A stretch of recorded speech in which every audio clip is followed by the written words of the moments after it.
पेपरफुटी आणि भारतीय जनता पक्ष यांचं अत्यंत जवळचं नातं आहे. अनेक पेपरफुटीमध्ये दिसून आलेलं आहे.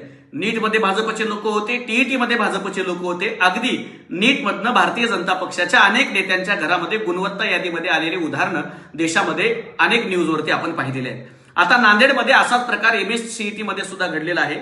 नांदेडचे भारतीय जनता पक्षाचे नगरसेवक आशिष नेरळकर यांचा मुलगा आणि मुलीला अनुक्रमे 12वीला मार्क 56%, 51% असे मार्क आहेत PCM ग्रुपमध्ये. आणि जेईच्या परीक्षेमध्ये 51% आणि 28% त्यांना मार्क आले.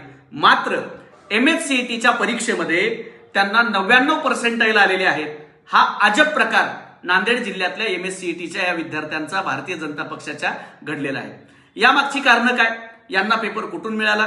एकीकडे गुणवत्ता दिसत नाहीये आणि दुसरीकडे मात्र 99% येतंय.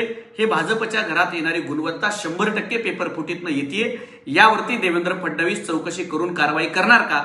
याचं उत्तर महाराष्ट्रातल्या सामान्य कुटुंबातल्या विद्यार्थ्यांना त्यांनी दिलं पाहिजे. कारण या देशातल्या गरिबांची लेकरं ही अत्यंत सामान्यपणे अभ्यास करून मेहनत करून आपल्या भविष्यासाठी लढत आहेत आणि दुसरीकडे भाजपचे लोक मात्र त्यांचं भविष्य पेपर फुटीतून चोरत आहेत. याचं उत्तर देवेंद्र फडणवीसांनी महाराष्ट्राला द्यावं आणि चौकशी करावी.